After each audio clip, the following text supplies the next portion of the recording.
Have you ever caught yourself thinking, it's too late for me? Too late to change a career.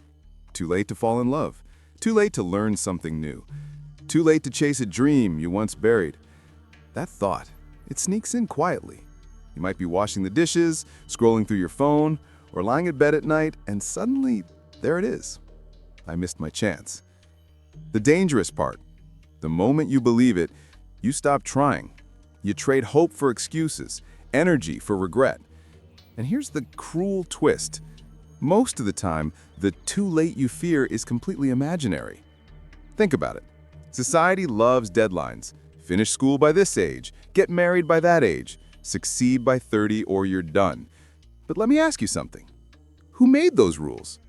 Because last time I checked, life doesn't come with an expiration date for dreams. So today, let's tear that lie apart. Let's talk about why too late is the biggest illusion holding people back, and why the best time to start is always now. I have a colleague at work who's been making music for over 20 years. He's talented, creative, and honestly, some of his tracks could easily play on the radio or end up in a movie soundtrack. One day I asked him, why don't you share it with the world? Put it on Spotify, Apple Music, YouTube, anywhere. You could actually make money from it. Do you know what he said? I'll do it later. I'm waiting for a new synthesizer that comes with better software.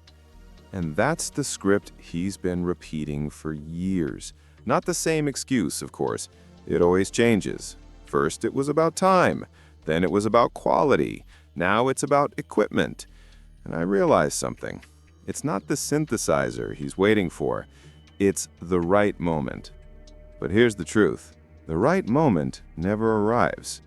If you wait for perfect conditions, you'll spend your whole life waiting. And that's what makes too late so dangerous. Because deep down, he's not afraid of failing. He's afraid of starting. A few days ago, while I was having a walk, I got into a conversation with a woman. We talked about different things, but one line from her really stuck with me. She said, "It's already too late for me to start something new." When I asked her what she meant, she told me that she had studied economics, worked in her field, but deep inside, she always dreamed of becoming a doctor. Then she added, "Maybe in my next life." And that broke my heart a little. Because why the next life? Why not this one? So I asked her, why not now? And immediately came the excuses. Age, time, responsibilities, energy. You know the usual list. But the truth is, most of these reasons are just shields, ways to protect ourselves from the fear of change. Yes, becoming a doctor at her age would be hard, extremely hard. But you know what's harder? Living every day knowing you never even tried. Here's the thing. Time only goes one way. And while it's true that we can't go back and erase our past choices, we can always decide differently today. Think about it. How many people started late in life and still left their mark? Colonel Sanders was over 60 when he founded KFC. Vera Wang didn't design her first wedding dress until she was 40. And let's not forget, Morgan Freeman didn't land his breakthrough role until his 50s. Imagine if they had all said, well, it's too late now, maybe in my next life. We wouldn't even know their names. The reality is, the longer you wait, the more excuses pile up. And here's the funny paradox. When you finally start, you realize you could have begun years ago. The hardest step isn't learning, or working, or even sacrificing. It's the decision to begin. So when someone says it's too late, what they really mean is, I'm scared. Scared of failure, of judgment, of wasted effort. But failure isn't the end of the road, it's proof you're moving forward. Let's talk about one of the most dangerous illusions we create for ourselves, the idea of the right time.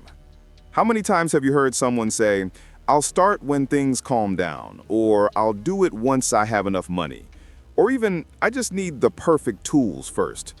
We wrap our fears in pretty excuses and call them preparation. But here's the truth. The perfect moment doesn't exist. Life doesn't roll out a red carpet and say, now you may begin.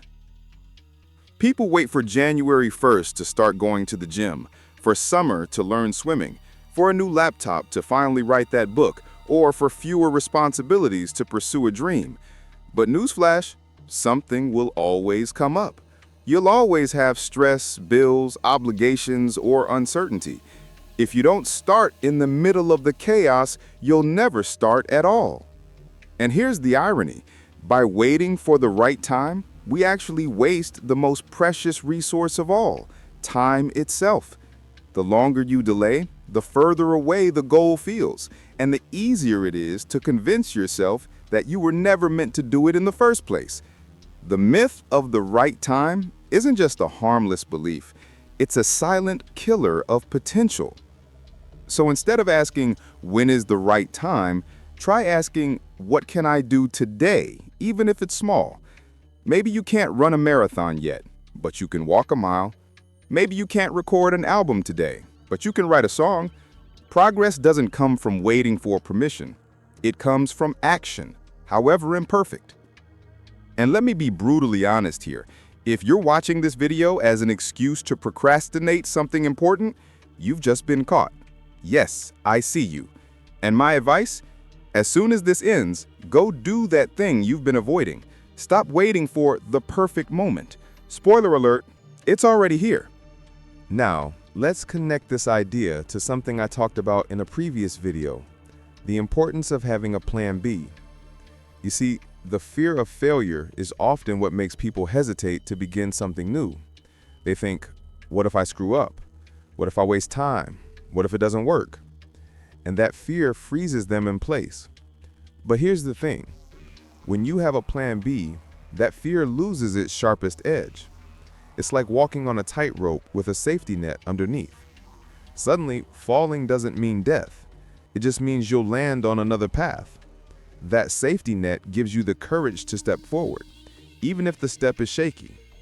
This is why it's never too late to start something new. Even if your first try doesn't go as planned, your plan B makes sure the story doesn't end there. It gives you the freedom to experiment, to take risks, to learn by doing. And learning by doing is the fastest way to grow. Think about it. When you're secure enough to know that failure isn't the end, you can approach new opportunities with curiosity instead of fear.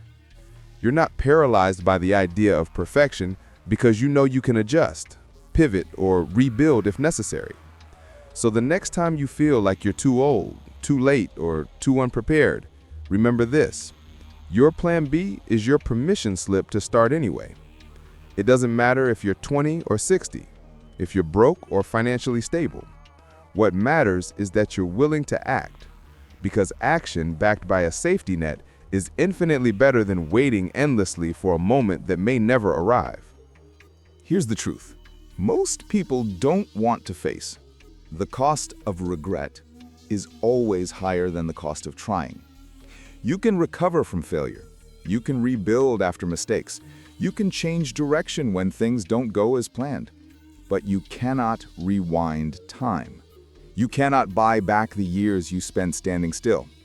The woman I spoke with, she told me she wished she could be a doctor in her next life. But why wait for the next life? Why not at least try in this one?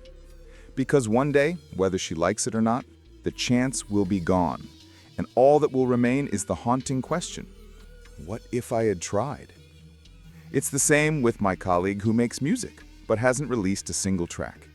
Every month that passes without him sharing his work is another month he won't get back. The songs stay trapped in his head while the world moves on.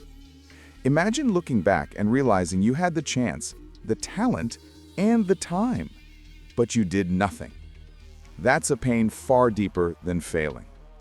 When people say, it's too late to start, what they're really saying is, I'm afraid of regret, so I'd rather avoid the risk.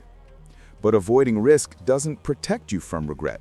It guarantees it, because regret grows louder with every year that passes.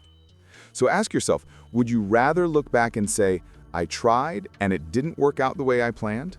Or look back and say, I never even gave myself the chance? One of these leaves you wiser, the other leaves you bitter. And the choice is always yours. It's one thing to talk about never being too late, but how do you actually start when fear, doubt, or age are weighing on you?